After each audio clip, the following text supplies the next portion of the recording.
وَلَقَدْ يَسَّرْنَا الْقُرْآنَ لِلذِّكْرِ فَهَلْ مِن مُّدَّكِرٍ۔ یہ ہمارے ملک کا سب سے کمزور نظام ہے، لیکن حضرت عمر رضی اللہ تعالیٰ عنہ مصر سے ایک شخص آیا، خط پاس، کہا کہ مصر کے گورنر ہیں حضرت عمر بن عاص، مشہور صحابی ہیں حضرت عمر بن عاص، بہت بڑے جرنیل اور چیف رہے ہیں، کہا کہ ان کے بیٹے نے مجھے مارا ہے۔ حضرت عمر نے وجہ پوچھی کہ مارا کیوں ہے؟ اس نے کہا کہ ہم دونوں کا مقابلہ ہوا ہے دوڑ کے اندر، میں جیت گیا ہوں، وہ ہار گیا ہے، اس نے کوڑا لے کر میری کمر پہ برسائے ہیں اور ایک جملہ بولا ہے کہ میں بہترین باپ کا بیٹا ہوں، تو مجھ سے جیتا کس بنیاد پر ہے؟ میں عمر سے انصاف لینے مدینے آیا ہوں۔ حضرت عمر نے حضرت عمر بن عاص کو خط لکھا، حضرت بلال کو روانہ کیا، کہا کہ بلال عمر بن عاص کے پاس ملک شام جائیے، مصر کے اندر جائیے اور جا کر ان سے کہیے کہ جوں ہی میرا خط آپ پڑھیں، آپ دوسرا کوئی کام نہیں کر سکتے، آپ فوراً اپنے بیٹے کو لے کر میرے پاس آ جائیے۔ حضرت عمر بن عاص کو جب خط ملا، فوراً آپ نے گھوڑا پکڑا، بیٹے کو ساتھ لے گیا اور چل سو چل سفر کرتے کرتے کہیں راستے میں نہیں ٹھہرے، کہیں آرام نہیں کیا، جہاں گھوڑا تھکا آپ وہاں رکے، گھوڑا تبدیل کیا، پرانا گھوڑا اس کو دیا، نیا اس سے لے لیا اور مدینے کے اندر آپ نے 7 دن کا سفر صرف 2 دنوں کے اندر کیا۔ حضرت عمر کے پاس پہنچے، جی امیر المؤمنین، حضرت عمر نے کہا کہ آپ کے بیٹے کے خلاف شکایت ہے۔ جی کون سی شکایت؟ اور سامنے اس آدمی کو بٹھایا، کہا کہ یہ آپ کے بارے میں کوئی شکوہ کر رہا ہے، یہ آپ کے بیٹے کے بارے میں شکایت کر رہا ہے کہ آپ کے بیٹے نے اس کو مارا ہے، اور مارنے کی وجہ کیا بتلائی ہے؟ وجہ یہ ہے کہ میں بہترین باپ کا بہترین بیٹا ہوں، آپ مجھ سے جیتے کیوں ہیں؟ آپ نے مجھے ہرایا کیوں ہے؟ کمر کے اوپر 8-9 کوڑے مارے ہیں صرف اس وجہ سے کہ یہ گورنر کا بیٹا ہے۔ حضرت عمر بن عاص نے فرمایا امیر المؤمنین میں اس قصے کو نہیں جانتا۔ تو حضرت عمر نے فرمایا اگر آپ نہیں جانتے تو آپ گورنر کس بات کے؟ اگر آپ نہیں جانتے تو آپ گورنر کس بات کے ہیں؟ آپ کے بیٹے کو یہاں پر بدلہ دینا پڑے گا۔ مجلس لگی ہے۔ حضرت عمر رضی اللہ تعالیٰ عنہ نے بیٹے کو بلایا، سامنے رکھا، لٹایا، کمر سے کپڑا اٹھایا اور مصری باشندے کے ہاتھ کے اندر کوڑا دیا، کہا کہ مارتے رہو جب تک مار سکتے ہو۔ حضرت انس نے حال بیان کیا اس قصے کا۔ حضرت انس فرماتے ہیں کہ پہلے ہمارے دل میں آیا کہ اس کو مارنا چاہیے، وہ ماری جا رہا ہے، مار رہا ہے، حضرت عمر دیکھ رہے ہیں، لیکن حضرت عمر نے بھی منع نہیں کیا۔ حضرت انس فرماتے ہیں مجھے ترس آنے لگا کہ یار اتنا زیادہ تو اس نے نہیں مارا تھا، اب بس کر دینا چاہیے۔ بالآخر وہ مصری باشندہ تھک گیا، اس نے کوڑا پھینک دیا۔ حضرت عمر نے فرمایا اور مارو، تو وہ کہنے لگا امیر المؤمنین نہیں، بس میں تھک گیا ہوں، اس نے مجھے اتنا ہی مارا تھا۔ تو حضرت عمر نے حضرت عمر بن عاص سے کہا عمر آج کے بعد آپ گورنر نہیں رہے۔ وجہ کیا ہے؟ وجہ یہی ہے کہ آپ کے گورنر ہونے کی وجہ سے آپ کے بیٹے نے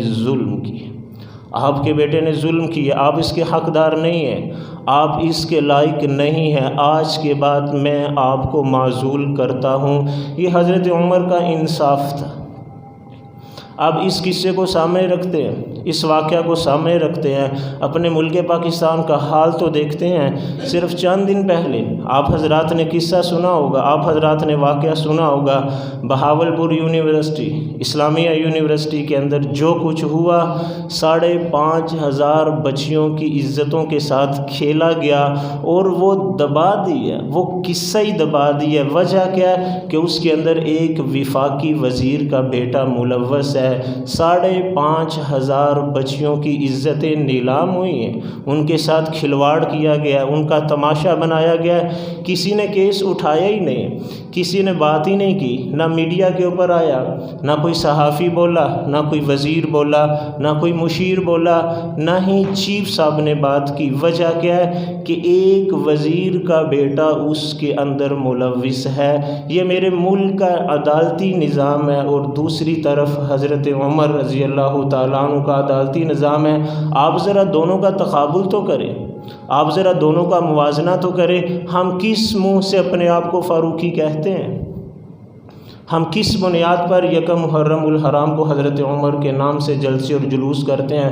ہمیں اس بات کا حق نہیں ہے، ہم ان کی روحوں کو تکلیف دیتے، ہمارے پاس کردار تو نہیں ہے، ہمارے ملک کے اندر انصاف تو نہیں ہے۔ اور ایک دوسرا قصہ، ایک دوسرا واقعہ، حضرت عمر رضی اللہ تعالیٰ عنہ ایک دفعہ بازار میں جا رہے، آپ نے ایک بوڑھے عیسائی کو دیکھا بھیک مانگ رہے، حضرت عمر نے پاس بلایا، حضرت عمر نے پاس بلایا، پوچھا کہ بھیک کیوں مانگ رہے ہو، کما نہیں سکتے؟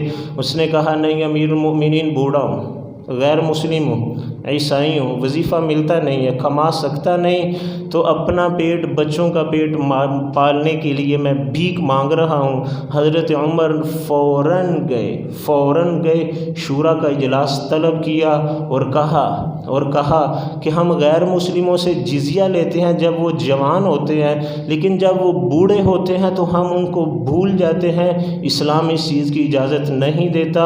اور فوراً حکم جاری کیا اور تمام گورنروں کے پاس وہ آرڈر بھیجا، کہا کہ آج کے بعد جو غیر مسلم بچے ہیں ان سے جزیہ نہیں لیا جائے گا، جو بوڑھے ہیں ان سے جزیہ نہیں لیا جائے گا، جو عورتیں ہیں ان سے بھی جزیہ نہیں لیا جائے گا، اور جو کمانے کی پوزیشن میں نہیں ہیں، جس طرح مسلمانوں کو وظیفہ ملتا ہے بالکل اسی طریقے سے ہم غیر مسلموں کو بھی وظیفہ دیں گے۔ یہ حضرت عمر کا کردار سامنے رکھیے۔ 2 دن پہلے اسلام آباد کے اندر پیش آنے والے قصہ کو دیکھیے۔ فیصل مسجد کے سامنے ایک آدمی کلفی بیچ رہا ہے، پشاور کا رہائشی ہے، 5 چھوٹے چھوٹے بچے ہیں، اس کو قید کیا گیا، اس کو گرفتار کیا گیا ہے، 5 لاکھ روپیہ جرمانہ اس پر مقرر کیا گیا اور 3 سال کی قید بمشقت اس کو سنائی گئی ہے۔ یہ میرے ملک کا قانون ہے، اور جج کے یہ الفاظ تو تاریخ کے اندر یاد رکھے جائیں گے۔ اس نے کہا کہ جرم بڑا، سزا ابھی چھوٹی دی۔ جرم بڑا، جرم ہے کیا کہ صرف اس جگہ پر یہ کلفیاں فروش کر رہا تھا جہاں پر اجازت نہیں تھی، صرف کلفی بیچی ہے، 3 سال کی قید بمشقت سنائی گئی ہے اور 6 لاکھ روپیہ جرمانہ اس کے اوپر مقرر کیا گیا ہے۔ اور قاضی صاحب کے یہ الفاظ بھی بڑے خوبصورت ہے کہ جرم بڑا تھا، سزا چھوٹی سنائی گئی ہے۔ حضرت عمر کی روح کو کتنی تکلیف پہنچی ہوگی کہ جو غیر مسلم کو بھیک مانگتے ہوئے دیکھ رہے ہیں، انہوں نے اپنا سارا نظام بدل کر رکھ دیا کہ آج کے بعد ہم غیر مسلموں سے ٹیکس نہیں لیں گے جو دینے کی پوزیشن میں نہیں ہے، جو کما نہیں سکتے۔ بچوں کو بھی نکالا، عورتوں کو بھی نکالا، بوڑھوں کو بھی نکالا، بیماروں کو بھی نکالا، اور فرمایا ہم صرف اور صرف ٹیکس ان لوگوں سے وصول کریں گے کہ جو صحت مند ہیں، جو جوان ہیں، جو کما سکتے ہیں، جو کمانے کے بعد اپنا گھر کا خرچہ بچا کر ہمیں دے سکتے ہیں۔ اس کے علاوہ کسی بھی غیر مسلم سے ہم ٹیکس وصول نہیں کر سکتے۔ یہ میرے ملک کا عدالتی نظام ہے، وہ حضرت عمر کا عدالتی نظام تھا۔ اب ذرا میں اور آپ تھوڑی دیر کے لیے سوچتے ہیں کہ کل میں اور آپ کس منہ سے حوض کوثر پر حضرت عمر کا سامنا کریں گے، کس بنیاد پر ہم ان کے سامنے جائیں گے کہ ہمارے ملک کے اندر غریبوں کے ساتھ یہ حشر کیا جاتا ہے۔ اور یہ بھی 2 دن پہلے کا قصہ ہے، کہ اسلام آباد کا جج، اس کے گھر کے اندر سرگودا کی ایک 8-9 سالہ بچی ملازم ہے، اس کو اتنا مارا گیا، سر کی اس کی ہڈیاں 3 جگہ سے ٹوٹی ہوئی ہیں، بدن کی 17 ہڈیاں ٹوٹی ہوئی ہیں، اور قاضی صاحب اور جج صاحب کے اوپر کوئی قانون ہی نہیں ہے، کوئی FIR ہی نہیں ہے، بلکہ حکومت نے منع کر دیا کہ جج صاحب کے خلاف کوئی قانون حرکت میں نہیں آئے گا۔ اور سننے میں یہ بھی آیا کہ کل اس بچی کا انتقال ہو گیا ہے۔ یہ میرے ملک کا قانون ہے۔ ہم کس منہ سے کل قیامت والے دن اللہ کے نبی کا سامنا کریں گے؟ کس بنیاد پر ہم سامنے جائیں گے؟ ذرا اپنے پڑوسی ملک کی خبر لیتے ہیں۔ اپنے پڑوسی ملک کے اندر گزشتہ دنوں ان کے جو امیر المؤمنین، ان کے جو سب سے بڑے ہیں، انہوں نے تمام صوبے کے گورنروں کو یہ آرڈر کیا ہے کہ برسات کا موسم چل رہا ہے، برسات کا موسم ہے، جو پرندے ہیں ان کی خوراک دو چیزیں ہیں، ایک دانہ ہے، ایک چھوٹے چھوٹے کیڑے مکوڑے ہیں۔ سیلاب ہے، برسات ہے، کیڑے مکوڑے بھی نہیں ہوتے، جو دانہ ہوتا ہے وہ سیلاب کی وجہ سے بہہ جاتا ہے یا بارش کی وجہ سے وہ پھوٹ پڑتا ہے، وہ اگ جاتا ہے، پرندے بھوک اور پیاس کا شکار ہوں گے۔ جتنے بھی گورنر ہیں، جتنے بھی صوبوں کے اندر ہیں، سب کو آرڈر کیا جاتا ہے کہ صبح و شام صحراؤں اور پہاڑوں کے اوپر گندم بکھیری جائے، تاکہ ہمارے ملک کا کوئی پرندہ بھی بھوک کی وجہ سے ہمارا ملک چھوڑ کر نہ جائے، ہمارے ملک کا کوئی پرندہ بھی بھوک کی وجہ سے چھوڑ کر نہ جائے۔ اور ہمارے ملک کے اندر اتنی خودکشیاں کیوں ہیں؟ ہمارے ملک کے اندر اگر غریب نے صبح کا کھانا کھایا تو وہ رات کی وجہ سے پریشان کیوں ہے؟ ہمارے ملک کے اندر بیکاریوں کی تعداد میں دن بدن اضافہ کیوں ہوتا جا رہا ہے؟ ہمارے ملک کے اندر چوری کے اندر اتنا زیادہ اضافہ کس بنیاد پر ہوا؟ آج تک کسی نے اس بات کے اوپر غور اور فکر نہیں کیا۔ ہم صرف ایک دن حضرت عمر کے نام سے جلسے اور جلوس کر کے ہم فاروقی نہیں بن سکتے۔ اگر میں اور آپ اپنے آپ کو فاروقی کہلوانا چاہتے ہیں تو ہمیں ان کی زندگی پڑھنی چاہیے، ہمیں ان کی سیرت پڑھنی چاہیے۔ یہ تو میرے ملک کا عدالتی نظام تھا، اب ذرا میرے ملک کا دوسرا سب سے بڑا مسئلہ کرپشن ہے۔ حضرت عمر رضی اللہ تعالیٰ عنہ کی سیرت، آپ کا اسوہ اور آپ کے اصول اور ضوابط دیکھیے۔ حضرت معاذ بن جبل یمن کے گورنر، انہوں نے ایک دفعہ صوبے کا بجٹ جو پیش کیا گیا اس کو نکالا، اس کو اپنے سامنے رکھا، اس کا حساب کیا، اس کے 3 حصے کیے، ایک حصہ اپنے پاس رکھا، 2 حصے وفاق کو بھیج دیے۔ حضرت عمر نے جب وہ حصہ دیکھا تو خوش ہونا چاہیے تھا کہ مجھے صوبے سے یہ بجٹ ملا، مجھے صوبے سے یہ پیسے ملے ہیں۔ حضرت عمر حضرت معاذ سے ناراض ہو گئے، خط لکھا، معاذ آپ تو صحابی رسول ہیں، آپ کو اصول نہیں پتہ، آپ ضابطے سے ناواقف ہیں کہ جہاں سے ٹیکس لیا جاتا ہے نا، امیروں سے لیا جاتا ہے، غریبوں کے اوپر بانٹا جاتا ہے۔ آپ نے یمن کے امراء سے یہ ٹیکس وصول کیا ہے تو یمن کے فقراء کے اوپر یہ تقسیم کیجئے، وفاق کو اس چیز کی ضرورت نہیں ہے۔ حضرت معاذ بن جبل رضی اللہ تعالیٰ عنہ نے واپس جواب لکھا، امیر المؤمنین، میرے صوبے کی جتنی ضروریات تھی، تنخواہیں، غرباء، فقراء، مساکین، یہ سارے کا سارا بجٹ میں نے اپنے پاس بچا کر جو بچا میں نے آپ کے پاس بھیج دیا۔ حضرت عمر نے فرمایا ٹھیک۔ اگلے سال جو بجٹ تھا سارے کا سارا وفاق کو بھیج دیا۔ حضرت عمر نے پھر خط لکھا، معاذ پھر وہی غلطی دہرائی ہے، پھر سارے کا سارا بجٹ مجھے بھیج دیا، یمن کے جو فقراء ہیں ان کے اوپر خرچ کیجئے۔ حضرت معاذ نے بڑا خوبصورت ایک جملہ لکھا، فرمایا امیر المؤمنین، اللہ کے قانون اور آپ جیسے نیک حکمران کی برکت سے پورے صوبے کے اندر ایک بھی غریب نہیں ہے۔ امیر المؤمنین، اللہ کے قانون اور آپ جیسے نیک حکمران کی برکت سے پورے یمن کے اندر آج ایک بھی غریب نہیں ہے، مجھے کسی چیز کی ضرورت نہیں ہے، پورے سال کا جو بجٹ تھا میں نے جمع کر کے آپ کے پاس بھیج دیا ہے۔ یہ حضرت عمر رضی اللہ تعالیٰ عنہ کی سیرت تھی۔ آج میرے ملک کے جتنے امراء، جتنے وزیر، جتنے مشیر، ان کی عیاشیاں اپنی جگہ پر ہیں، لیکن غریب تو پسر ہے۔ روس سے تیل بھی آ گیا، IMF سے معاہدہ بھی ہو گیا، سارا کچھ ہونے کے بعد عوام کو کیا ملا؟ عوام تو اسی طرح چکی کے اندر پس رہی ہے۔ حضرت عمر ایک دفعہ بیمار ہوئے، حکماء، طبیب آئے، آ کر آپ کو چیک کیا، چیک کرنے کے بعد کہنے لگے کہ جسم کے اندر خشکی بہت زیادہ ہے، آپ ایسے کیجئے کہ تھوڑا سا زیتون کا استعمال کیجئے، روغن بادام تھوڑا سا استعمال کیجئے۔ حضرت عمر نے بیت المال کا جو نگران تھا اس کو بلایا، پوچھا کہ بیت المال کے اندر اس وقت زیتون اور روغن بادام کتنا ہے؟ اس نے بتایا اتنا ہے۔ فرمایا کہ جو مدینے کے اندر جو افراد ہیں وہ کتنے ہیں؟ ان سب کے اوپر یہ تیل تقسیم کرو، اس کو بانٹو، پھر بتلاؤ کہ میرے حصے میں کتنا آتا ہے۔ جب اس نے حساب کر کے بتلایا تو 1.5 چھٹانک حضرت عمر کے حصے میں آئی، تو حکماء کہنے لگے امیر المؤمنین، اس سے آپ کی بیماری کو فرق نہیں پڑے گا، آپ کو زیادہ زیادہ استعمال کرنا چاہیے۔ تو حضرت عمر نے انگلی لی، اپنی کوکھ کے اندر اس کو گھسیڑا اور یوں کر کے فرمانے لگے، پیٹ تو نے جتنی تکلیف دینی ہے مجھے دے دے، میں ایک چھٹانگ سے زیادہ تیل تیرے حوالے کرنے والا نہیں ہوں۔ یہ 22 لاکھ مربع میل کا حکمران ہے۔ یہ وہ ہے کہ جو دریاؤں کو خط لکھتا ہے تو دریا بہہ پڑتے ہیں۔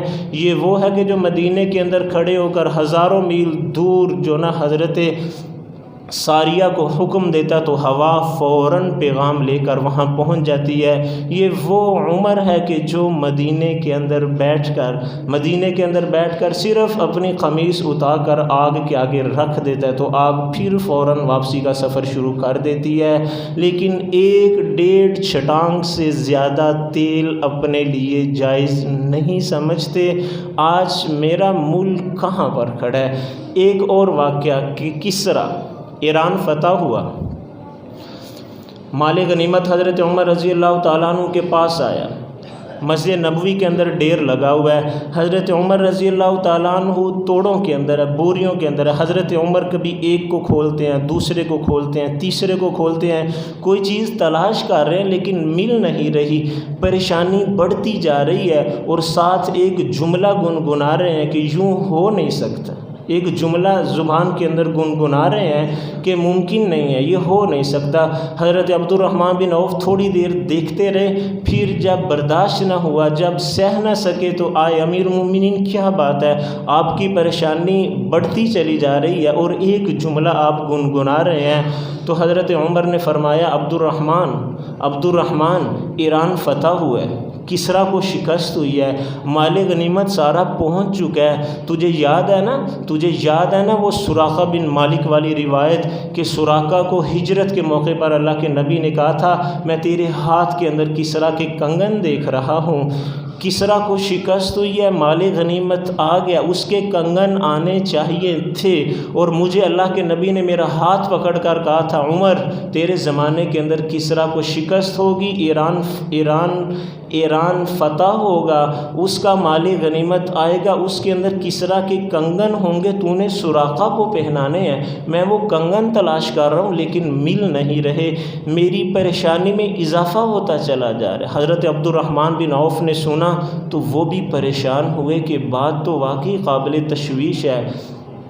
2 دن گزر گئے، حضرت عمر نے کچھ کھایا نہیں، کچھ پیا نہیں ہے کہ اتنی بڑی بات ہو گئی ہے کہ 2 دن ہو گئے ہیں، مال غنیمت آ گیا، فوج آ گئی ہے، کسریٰ شکست کھا چکا ہے، ایران فتح ہو چکا ہے، سب کچھ آ گیا لیکن کسریٰ کے کنگن نہیں آئے۔ تو ظہر کی نماز پڑھ کے حضرت عمر بیٹھے پریشان رو رہے ہیں، ایک عام سا سپاہی آیا، اس نے اپنے منہ کے اوپر نقاب کیا ہوا اور حضرت عمر کے سامنے ایک کپڑا رکھا، کپڑے کے اندر کوئی چھوٹی سی چیز ہے اس نے رکھ دی اور کہا، امیر المومنین معاف کیجئے، میں جنگ کے اندر شریک تھا، قادسیہ کی جنگ کا میں سپاہی ہوں، یہ آپ کی امانت تھی میرے پاس، راستے کے اندر میں بیمار ہو گیا، 2 دن تک میں بے ہوش رہا ہوں، مجھے ہوش نہیں تھا، آج مجھے تھوڑا سا ہوش آیا ہے تو میں نے پھر سفر شروع کیا۔ حضرت عمر رضی اللہ تعالیٰ عنہ نے جب وہ کپڑا دیکھا تو اس کے اندر کسریٰ کے کنگن موجود تھے، حضرت عمر نے خوشی سے اس کا ماتھا چوما اور ایک جملہ فرمایا، کہنے لگے، سپاہی، جس فوج اور جس قوم کے پاس آپ جیسے ایماندار لوگ موجود ہوں اس کو کوئی آدمی شکست نہیں دے سکتا۔ حضرت عبد الرحمن بن عوف نے ایک جملہ بولا، کہا کہ امیر المومنین یوں نہ کہیے، امیر المومنین یوں نہ کہیے کہ جس قوم کے پاس ایسا سپاہی ہو، بلکہ میں کہتا ہوں جس قوم کے پاس آپ جیسا امیر ہو اس کے سپاہی ایسے ہی ہوں گے، جس قوم کے پاس آپ جیسا امیر ہو اس کے سپاہی ایسے ہی ہوں گے۔ اصل کے اندر ضرورت ہمیں ان باتوں کی تھی، اصل کے اندر ضرورت ہمیں ان چیزوں کی تھی۔ ہم صرف ایک دن منا کر یہ سمجھتے ہیں کہ شاید حق ادا ہو گیا، ہمیں ان کی زندگی چاہیے تھی، ہمیں ان کی سیرت چاہیے تھی، ہمیں ان کا اسوہ چاہیے تھا۔ ہم تینوں چیزوں سے غافل، ہم تینوں چیزوں چیزوں سے بے خبر، ہم تینوں چیزوں سے انجان، نہ کسی کی زندگی جانتے ہیں، نہ کسی کی سیرت جانتے ہیں، نہ ہی کسی کے اسوہ سے واقف ہیں، اور ہیں پکے مسلمان۔ یہ حضرت عمر کی عدالت، یہ حضرت عمر کی امانت تھی۔ اگلی بات جو میرے اور آپ کے لیے درس ہے، جو میرے اور آپ کے لیے سبق ہے، آپ نے حضرت عمر کی عدالت دیکھی، آپ نے حضرت عمر کی امانت دیکھی، لیکن اس کے باوجود حضرت حذیفہ بن یمان اللہ کے نبی کے رازدان تھے، آپ نے ان کو ساری غیب کی خبریں بتلائی ہوئی تھیں، آپ نے ان کو منافقین کے نام بھی بتلائے ہوئے تھے۔ مدینہ کے اندر تقریباً 200 کے قریب منافق تھے، چند ایک منافق ایسے تھے کہ جن کا نفاق اوپن تھا، کھلا ہوا تھا، بچہ جانتا تھا، لیکن بقیہ سارے کے سارے منافق چھپے ہوئے تھے۔ اللہ کے نبی جانتے ہیں یا حضرت حذیفہ بن یمان جانتے ہیں؟ حضرت عمر نے ایک دفعہ ان کو بلایا اور کہنے لگے حذیفہ میں آپ سے منافقین کے نام نہیں پوچھتا، صرف مجھے یہ تو بتلائیے کہ ان ناموں کے اندر کہیں عمر کا نام تو نہیں ہے۔ حذیفہ مجھے یہ تو بتلائیے کہ جو اللہ کے نبی نے آپ کو منافقین کے نام بتلا رکھے ہیں ان میں کہیں عمر کا نام تو نہیں ہے۔ حضرت ابو موسیٰ اشعری کو ایک دفعہ بلایا، کہنے لگے ابو موسیٰ کیا آپ کا یہ دل کرتا ہے کہ ہم نے اللہ کے نبی کے ساتھ آپ کی زندگی کے اندر جو روزے رکھے، جو جہاد کیا، جو نمازیں پڑھیں، جو ہم نے خرچ کیا، وہ سارے کا سارا تو کل قیامت والے دن اوپن کیا جائے، کھولا جائے، ہمیں بدلہ دیا جائے، لیکن آپ کے بعد ہم نے جتنی بھی نیکیاں کی ہیں نا، روزے رکھے، نمازیں پڑھیں، جہاد کیے، خرچ کیا، وہ سارے کا سارا برابر چھوٹ جائے، نہ تو اس کے اوپر ہمیں ثواب ملے اور نہ ہی اس کے اوپر ہماری پکڑ ہو۔ حضرت ابو موسیٰ کہنے لگے نہ عمر، میرا تو یہ دل نہیں کرتا، ہم نے تو اللہ کے نبی کے بعد بھی بہت کچھ کیا ہے۔ حضرت عمر رو پڑے، کہنے لگے ابو موسیٰ میں اللہ سے دعا کرتا ہوں کہ اللہ مجھے ان چیزوں کا بدلہ دے جو میں نے اللہ کے نبی کے ساتھ نیک کام کیے تھے، بعد والوں کے اوپر اللہ پردہ ڈال دے، مجھے کچھ بھی نہیں چاہیے، مجھے ڈر لگتا ہے کہ کہیں اللہ کے نبی کے جانے کے بعد عمر کے دل کے اندر کوئی حسد، کوئی نفاق، کوئی چھوٹی سی بیماری پیدا ہو گئی ہو۔ مجھے اس بات سے بڑا ڈر لگتا ہے، مجھے اس بات سے بڑا خوف لگتا ہے۔ یہ عمر ہے۔ اللہ کے نبی نے فرمایا عمر، رات کو میں جنت میں گیا، میں نے ایک بڑا خوبصورت محل دیکھا، میں نے پوچھا دربان سے، میں نے پوچھا نگران سے کہ یہ محل کس کا ہے؟ اس نے کہا ایک قریشی جوان کا ہے۔ تو میں نے خیال کیا میں قریشی ہوں، میں نے خیال کیا میں جوان بھی ہوں کہ شاید میرا محل ہے۔ میں جب اندر جانے لگا تو مجھے فرشتے نے روک دیا کہ یہ آپ کا نہیں ہے، آپ کے غلام عمر بن خطاب کا یہ محل ہے۔ آپ نے فرمایا عمر، مجھے تیری غیرت یاد آ گئی، میں پھر اندر نہیں گیا۔ اور حضرت عمر کو اللہ کے نبی نے کئی دفعہ بشارت دی۔ آپ نے ایک دفعہ حضرت ابوبکر کا ہاتھ دائیں ہاتھ میں پکڑا، حضرت عمر کا ہاتھ بائیں ہاتھ میں پکڑا، اور یوں بلند کر کے لوگوں سے کہا لوگو گواہ رہنا، میں ابوبکر اور عمر کل قیامت والے دن یوں اکٹھے اٹھیں گے اور ہم یوں جنت کے اندر اکٹھے داخل ہوں گے۔ اتنی دفعہ جنت کی بشارت لے چکا، لیکن جب موت کی آہٹ کو محسوس کیا نا تو رونے لگے۔ حضرت علی آئے، عمر موت کے ڈر سے رو رہے ہو؟ حضرت عمر نے فرمایا علی نہیں، علی موت کا ڈر نہیں ہے، موت کے بعد پیش آنے والے واقعات اور حالات کے ڈر سے رو رہا ہوں۔ حضرت علی نے تسلی دی، عمر ڈریے مت، میں نے ان کانوں سے خود اللہ کے نبی کی زبان سے کئی دفعہ سنا تھا کہ ابوبکر اور عمر یہ جنت کے سردار ہیں، یہ جنت کے جو ادھیڑ عمر کے لوگ ہوں گے یہ ان کے سردار ہوں گے، میں خود گواہی دے سکتا ہوں کہ آپ جنت میں جائیں گے۔ حضرت عمر نے پوچھا علی گواہی دو گے؟ حضرت علی نے فرمایا ہاں عمر میں گواہی دے سکتا ہوں، اور میرا یہ بیٹا حسن یہ بھی گواہی دے گا۔ حضرت عمر خوشی سے رونے لگے، علی اب اپنا یہ وعدہ بھول نہ جانا، کل قیامت والے دن عمر کی گواہی دے دینا۔ کل قیامت والے دن عمر کی گواہی دے دینا۔ 27 مقامات پر حضرت عمر کی خواہش کے مطابق قرآن نازل ہوا۔ اللہ کے نبی کی زبانی کئی دفعہ جنت کی بشارت لے چکے، لیکن جب موت کی آہٹ کو محسوس کیا، آپ کا سر حضرت عبداللہ بن عمر کی ران کے اوپر تھا، ران کے اوپر۔ آخری لمحات جب آخری وقت آیا تو کہا بیٹے میرا سر نیچے زمین پر رکھ دے۔ وہ چونکہ بیٹے تھے، بیٹے کو پیار ہوتا ہے، باپ سے محبت ہوتی ہے، انہوں نے ران سے سر اٹھایا، پنڈلی پہ رکھ دیا، زمین پہ نہیں رکھا۔ غصے ہو گئے، بیٹا میں کہہ رہا ہوں میرا سر زمین پہ رکھ دے۔ بیٹے نے سر زمین پہ رکھا تو مٹی کے اندر یوں اپنی داڑھی اور اپنا چہرہ یوں ملنے لگے اور جملہ فرمایا ویل لک یا عمر ان لم یغفر لک ربک، اے عمر اگر تجھے تیرے رب نے معاف نہ کیا تو تو ہلاک ہو جائے گا۔ ویل لک یا عمر ان لم یغفر لک ربک، اے عمر اگر تجھے تیرے رب نے معاف نہ کیا تو تو ہلاک ہو جائے گا۔ یہ تو جنتی لوگ ہیں، یہ تو جنت کے وارث ہیں، اللہ کے نبی خود ان کا گھر دیکھ کر آ چکے ہیں، لیکن اتنا ڈر، لیکن اتنا خوف، لیکن خدا کے سامنے کھڑے ہونے سے اتنا ڈر رہے ہیں۔ تھوڑی دیر کے لیے آپ اپنے آپ کو سوچئے، میں اپنے آپ کو سوچتا ہوں کہ کیا ہمیں صرف ایک جلسہ کرنے سے، ایک جلوس نکالنے سے، جھنڈیاں لگا دینے سے ہمیں یہ سارا کچھ مل جائے گا؟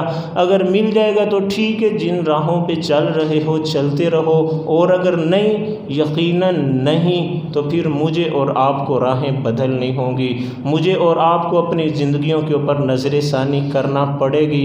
ان راہوں کے اوپر چل کر کبھی بھی جنت میں نہ پہنچ پاؤ گے۔ صحابہ نے کبھی کوئی جلسہ نہیں کیا، کبھی کوئی جلوس نہیں نکالا، کبھی جھنڈیاں نہیں لگائیں، لیکن انہوں نے زندگیوں کو بلایا نہیں ہے۔ بچپن سے لے کر موت تک ایک ایک لمحہ ان کے سامنے تھا۔